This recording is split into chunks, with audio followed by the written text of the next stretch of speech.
You know that moment when your phone buzzes and it is your bank app and your brain already knows it is bad news before you even open it? Maybe it is rent hitting earlier than you expected. Maybe your card declined at the grocery store and you had to pretend like you grabbed the wrong one. Maybe you're sitting in your car after work doing mental math like, okay, if I move this payment 2 days and maybe don't go out this weekend, I can survive. Yeah, that feeling. Or maybe it's smaller, but honestly more stressful. Your tire pressure light comes on, your dog needs a vet visit, your phone screen cracks. Nothing life-destroying, just annoying. But deep down, you know one thing. If that problem costs a few $100s, it is going to hurt. Like, really hurt. And I think about this stuff way too much. And I spend a weird amount of time thinking about money, how people react to it emotionally, and why some people feel calm when unexpected bills show up, while other people feel this wave of panic hit their chest. And honestly, I have been on both sides of that feeling, which is probably why I keep coming back to this topic. Because here's the uncomfortable truth most people do not talk about. If you needed $400 today, like today, not next month, not after your next paycheck, could you get it without borrowing, without selling something important, and without putting it on a credit card you already regret? Most people cannot. And that's not because they're lazy, it's not because they're stupid, it's not even because they're bad with money. It's because nobody ever explained what that $400 test really measures. And that's what this video is about. Not just saving money, not just budget better. Honestly, you've heard all that before.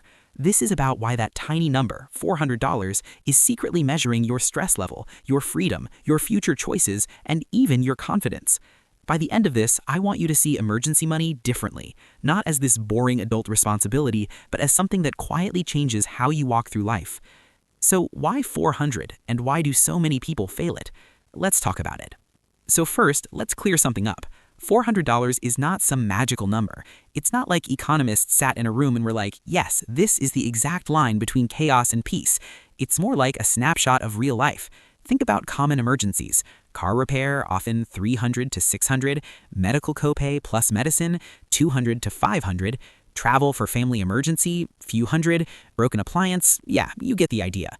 There was a survey years ago where a huge chunk of adults said they could not cover a $400 emergency without borrowing or selling something.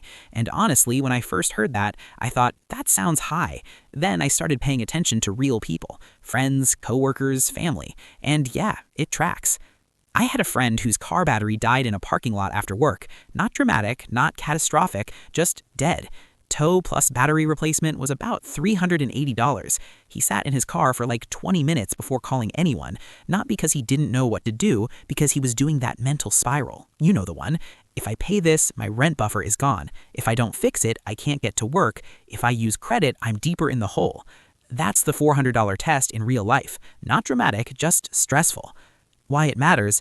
When you can't absorb small shocks, life feels unpredictable. You stop taking risks. You stay in jobs you hate. You avoid opportunities because you can't afford instability. Action takeaway? Start thinking of your emergency fund as shock absorbers, not savings. Your goal is not, I'm saving money. Your goal is, I'm making life less scary. Honestly, that mindset shift alone changes behavior. Okay, hot take. A lot of people aren't terrible with money. They just have money arriving and leaving at the wrong times. Let me explain. If you make $3,000 a month, but your rent, bills, and essentials hit in the first 10 days, you can feel broke even if technically you're not. Imagine two people who both earn the same amount. Person A has a buffer. Person B lives paycheck to paycheck. Same income, totally different stress levels. Person B is constantly reacting. Any surprise cost feels like a disaster. Person A just pays it and moves on. Simple concept breakdown. Emergency savings is less about total wealth and more about time flexibility. It buys you breathing room. Why it matters? Stress makes people make bad money decisions. Late fees, high interest borrowing, selling things cheap just to get fast cash. Action takeaway? If saving feels impossible, try building a mini buffer first. Even $100 changes how you feel. Then $250, then $400. You don't jump from 0 to 10,000. That's how people quit. This is the part people don't like to talk about. Being financially fragile is exhausting, like mentally exhausting. You know that background anxiety, the one where you're always kind of waiting for something to go wrong? That's expensive in ways you can't measure. Small personal observation, there was a time in my life where I checked my bank app like 12 times a day, not even joking. Morning, lunch, randomly in line at coffee, before sleep. It was like checking the weather, except the forecast was always possible stress. And when you live like that, you make weird choices. You avoid doctors, you keep broken stuff longer than you should, you say no to experiences because what if something happens later? Why it matters, money isn't just math, it's emotional stability. Action takeaway, track how often you think about money stress in a day. Not numbers, just thoughts. Your goal is to reduce those thoughts over time by building buffers. Let's be honest, if saving $400 was easy, everyone would do it. There are 3 big reasons people struggle. 1, life is expensive. Yeah, obvious, but real. 2, savings feels invisible. You don't feel rewarded immediately. And 3, emergencies always feel like unlikely until they happen. Story. I knew someone who said for years, nothing ever happens to me. Then in 1 year, dental emergency, car repair, and job gap. It was like life stacked problems just to prove a point. Why it matters, if you only save when life is calm, you'll never save. Life is rarely calm.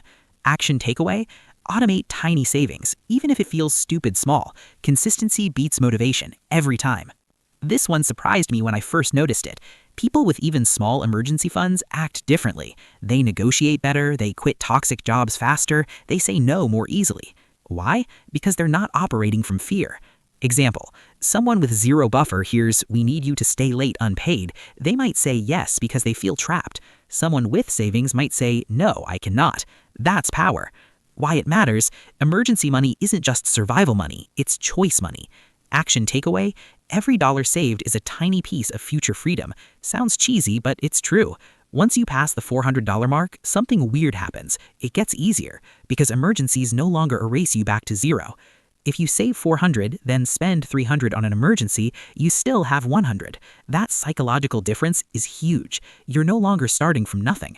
Why it matters, momentum matters more than amount at first, so don't stop saving after first emergency fund goal. Keep building slowly. The $400 emergency test is just step 1. The real goal is control over your life timeline. Control over stress, control over decisions, control over opportunities, and honestly, control over how you feel on random Tuesday afternoons when life throws something small but annoying at you, because those moments add up. So let's zoom out for a second. The $400 emergency test isn't really about $400, it's about whether life's small punches knock you off balance or just bounce off. And if you're watching this thinking, yeah, I would fail that test right now, I need you to hear this clearly. That doesn't mean you're bad with money. It doesn't mean you're behind. It doesn't mean you messed up your life somehow. It probably just means nobody ever showed you how powerful small buffers are. Because most financial advice jumps straight to investing, passive income, net worth, all this big future stuff, which is fine, but it skips the emotional foundation, the part where you feel stable enough to even think about the future. And honestly, I think stability is underrated. There's something deeply powerful about waking up and knowing that if something small goes wrong today, you can handle it. Not perfectly, not effortlessly, but without panic. That changes how you think. That changes how you plan. That changes how you see yourself. And look, this isn't about becoming some perfect saver. Life is messy. Expenses happen. Sometimes you dip into savings. Sometimes you have to rebuild. That's normal. That's life. The goal isn't perfection. The goal is resilience. So if you take anything from this video, let it be this. Start smaller than you think matters. Be slower than you think is impressive. Be more consistent than you think is necessary. Because one day you'll hit that moment. The unexpected bill, the broken thing, the urgent trip. And instead of that stomach drop feeling, you'll just think, okay, annoying but manageable. And that's a quiet kind of freedom that nobody really talks about. Not flashy, not exciting, but real. And honestly, real freedom usually is. So wherever you are right now, whether you have 0 saved or you're already building, just keep going. Small steps still count. Progress still counts, even if nobody else sees it yet. And maybe, just maybe, the next time life throws a $400 problem at you, you will be ready. Not perfectly ready, but ready enough. And sometimes, ready enough is everything.